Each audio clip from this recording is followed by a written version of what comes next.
السلام علیکم، بسم اللہ الرحمن الرحیم۔ کل ایک صاحب یا محترمہ میرے گھر FIA کی ٹیم بھیجنے کی بات کر رہے تھے۔ وہ بے شک بڑے شوق سے اپنی اس خواہش کی تکمیل کر لیں۔ مجھ سے ایک مسلم شیخ فیملی نے مالی مدد کا تقاضا کیا تھا۔ ان کے ساتھ ایک بہت بڑا حادثہ پیش آ گیا تھا۔ ان کا ایک بیٹا جو کہ کراچی میں محنت مزدوری کی خاطر مقیم تھا، اس کا وہاں انتقال ہو گیا، بلکہ یوں کہیں کہ اس کو قتل کر دیا گیا، اور اسے قتل بھی فقط چند روپوں کی خاطر کر دیا گیا۔ وہ جس مل میں مزدوری کرتا تھا اس نے وہاں سے کچھ رقم ایڈوانس لی، کیونکہ اس کا بچہ بیمار تھا۔ اس کے پاس رہنے کا کوئی ٹھکانہ نہیں تھا، وہ کسی درگاہ پر رہتا تھا یا کسی بھی جگہ نشینوں مزدوروں کے ساتھ سو جاتا تھا۔ جس درگاہ پر رہتا تھا اس درگاہ کے والی نے نشیوں سے کہہ کر اسے رات کو قتل کروا دیا اور اس کی رقم ہتھیا لی۔ اس کی جعلی میڈیکل رپورٹ بھی بنوائی تاکہ قانونی کارروائی کی صورت میں یہ رپورٹ بطور ثبوت پیش کر سکے۔ گو کہ اسے یقین تھا ان کی مالی حیثیت اتنی نہیں ہے کہ اس کے خلاف کوئی قانونی کارروائی ہوگی، اور اس کا یقین ٹھیک ہی تھا۔ اس نے اپنی ولایت سے اندازہ لگا کر بتا دیا کہ جہاں پنجاب میں اس نوجوان کا گھر ہے، اس گھر کے سامنے ایک پرانا درخت ہے، اس درخت کے نیچے جنات کا بسیرا ہے۔ ان جنات نے اس آدمی کو یہاں کراچی میں قتل کر دیا ہے۔ گھر میں یہ حالت تھی کہ ایک وقت راشن بھی نہیں تھا، کچھ آ کے اس کی لاش کراچی سے پنجاب منتقل کرنے کے پیسے ہوتے۔ جب اس کو کوئی صورت نظر نہ آئی تو انہوں نے گھر کا کچھ سامان بیچ کر بیٹے کی لاش پنجاب اپنے گھر میں منتقل کرنا چاہا۔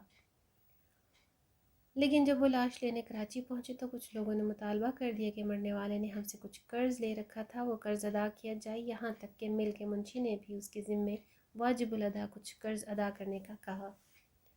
انہوں نے تو گھر کا سامان بیچ کر بمشکل لاش گھر منتقل کرنے کے لیے پیسے جمع کیے تھے، کچھ آ کے قرض ادا کرتے۔ جب انہیں اور کوئی صورت نظر نہ آئی تو وہ کسی نہ کسی ذریعے سے مجھ تک پہنچے، لیکن خدا گواہ ہے میرے پاس ان کی مدد کرنے کے لیے کوئی رقم موجود نہ تھی۔ میں نے ان سے معذرت کر لی، البتہ ہمارے گھر میں کچھ گندم موجود تھی جو میں نے گھر والوں سے کہہ کر آدھی خود رکھ لی، آدھی ان کو دے دی، مگر وہ گندم کی مقدار بھی اتنی زیادہ نہ تھی کہ اسے بیچ کر مرنے والے کا قرض ادا کیا جا سکے۔ آخرکار انہوں نے فیصلہ کیا کہ چھوٹے بیٹے کو 1.5 لاکھ کے عوض کہیں گروی رکھ کر 1.5 لاکھ روپیہ حاصل کر لیا جائے۔ وہ مرنے والے بیٹے کے ذمہ واجب الادا قرض ادا کر دیا جائے گا۔ انہوں نے اپنے ارادوں کو عملی جامہ پہنایا اور بیٹے کو ایک بھٹے پر چھوڑ دیا۔ وہاں سے 1.5 لاکھ روپے قرض لیا جا کر وہاں بیٹے کے ذمہ واجب الادا سارا قرض ادا کیا اور بیٹے کی لاش لے کر واپس پنجاب آ گئے۔ جس شخص نے مرنے والے کی قبر کھدائی کی اس کو بھی نقد رقم کی جگہ اس گندم میں سے کچھ گندم دے دی گئی جو میں نے ان کو دی تھی۔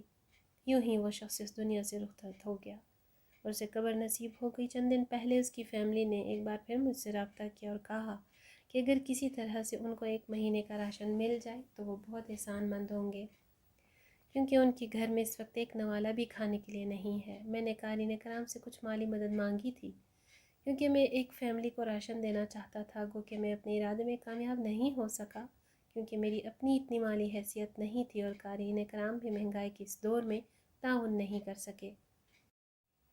لیکن اس دوران ایک صاحب یا صاحبہ کا میسیج آیا۔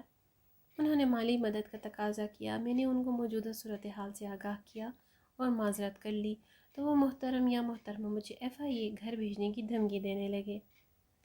میری طرف سے ان کو اجازت ہے کہ بہت شوق سے وہ کارروائی کر سکتے ہیں۔ قارئین کرام سے کہنا چاہتا ہوں کہ مر جانے والے کے چھوٹے چھوٹے معصوم بچے ہیں، گھر میں فاقوں کی نوبت ہے۔ یتیم بچوں کو اپنی اولاد سمجھ کر یا کم از کم رب کریم کی مخلوق سمجھ کر اور امت محمدی صلی اللہ علیہ وآلہ وسلم کا فرد سمجھ کر کوئی قاری یا قاریہ ان کو 1 مہینے کا راشن دلا دے، میں اس کے لیے سر سجدے میں رکھ کر دعا گو رہوں گا۔ اللہ تعالی ہم سب کو ایک دوسرے کے کام آنے کی توفیق دے، ایک دوسرے کا مدد کرنے والا بنائے، آمین ثم آمین۔ ویڈیو اچھی لگے تو شیئر اور لائک ضرور کیجیے گا اور دوسروں تک بھی ضرور پھیلائیے گا اس پیغام کو۔ مزید ایسی ویڈیوز کے لیے چینل کو سبسکرائب کر لیجیے۔ اگلی ویڈیو تک اللہ حافظ۔